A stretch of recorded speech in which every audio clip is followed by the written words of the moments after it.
Hey guys, this is Mr. Fordham, and we're in the midst of our milestone reviews. So this is going to be over the Warren Court decisions and due process and a couple of other little things. So don't forget to take your quiz on Google Classroom when you're finished. So the reason these are called Warren Court decisions is because they're court cases that were actually decided by the Supreme Court when Earl Warren was the Chief Justice of the Supreme Court. And they decided a lot of stuff, particularly with regards to civil rights. Now, most of these go together towards a concept that we know as due process, and I have it at the top of the Warren Court poster. By the way, if you can't see this, it is posted on Google Classroom. You can pull actually that document up and you can see it a little closer. But due process, or due process of law, as it's sometimes called, is the rights that you're afforded as a citizen of the United States as you go through the legal process. For instance, they can't just throw you in jail without charging you with something, okay? This is all part of due process. It's the process of law that is due to you as a citizen. So let's talk about these major four that are up here. First of all, it's Gideon versus Wainwright. Gideon versus Wainwright. And this is the one where you are supposed to get a lawyer even if you can't afford one. And if you remember in class, we read about that case, and the gentleman didn't have a lawyer and he had to defend himself and it didn't go very well. Well, that's the reason, because he wasn't trained to be a lawyer. So he didn't know how to best represent himself. And as far as we're concerned in the United States, you have the right to have a proper defense for yourself. It shouldn't just be for those who have money. So Gideon versus Wainwright is about the fact that you get a lawyer even if you can't afford one. So don't forget about that one. The next one is Miranda versus Arizona.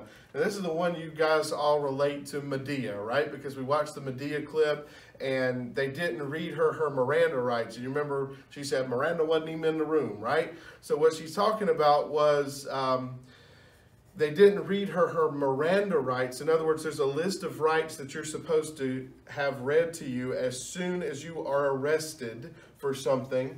And that lets you know what your rights are before you go into custody. So what this says is police must inform you of your rights when they arrest you. And that's very important. When they arrest you, at the moment you are arrested, that is the very important point about this. When you're supposed to know. It's when you're arrested, not later. At that moment, they're supposed to let you know, okay?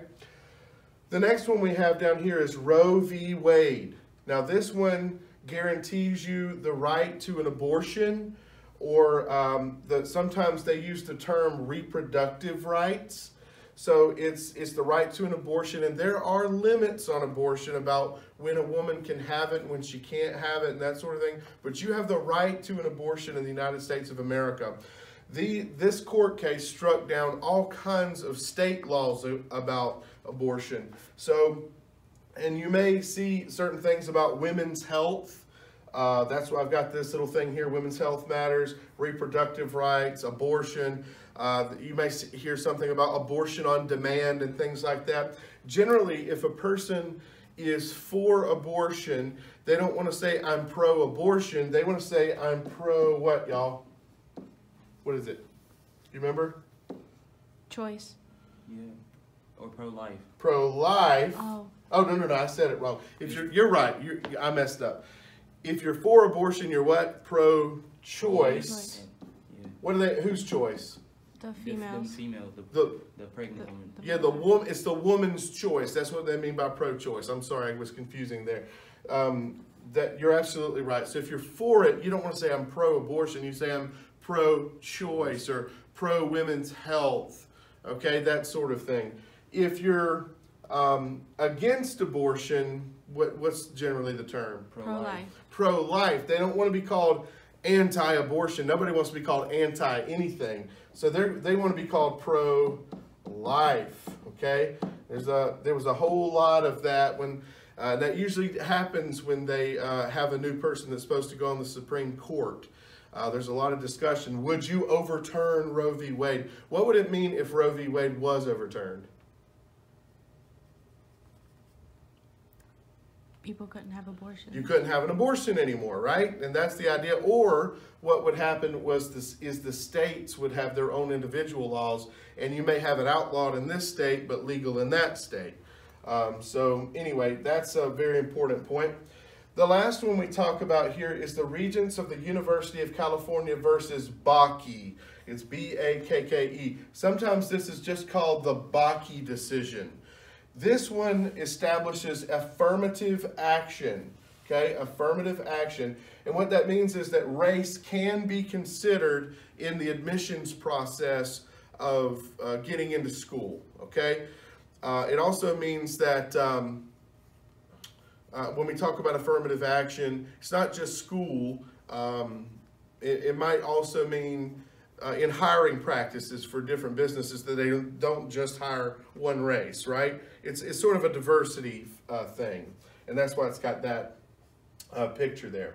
Now, when we talk about due process, the Warren Court decisions, when we talk about all the civil rights cases like Brown versus Board of Education, the most important amendment is which one? I've told you this 1,000 times. 14th. Yes, it's the 14th Amendment because it's got the Equal Protection Clause.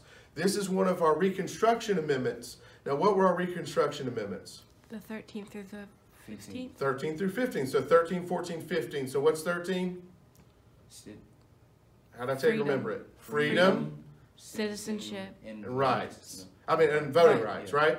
So freedom, citizenship, and votes. So 13th freed the slaves. 14th gave them, keyword, citizenship. And 15th, black males had the right to vote. Black males. Why not females? Females couldn't vote. No females could vote until the 19th Amendment, right? Remember, 1 woman, 9 months. Suffrage, remember all of that? So no women could vote yet. So the 14th Amendment, because it establishes citizenship, it has a clause in it called the Equal Protection Clause.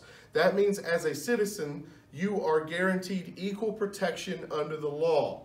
And if anybody doesn't have that, then that violates the 14th Amendment. That's why Little Linda Brown in the Brown versus Board of Education case, they were able to argue, Thurgood Marshall and NAACP were able to argue that this violated her 14th Amendment right for equal protection under the law because she had a school 4 blocks up the street that she couldn't go to because she was black, right?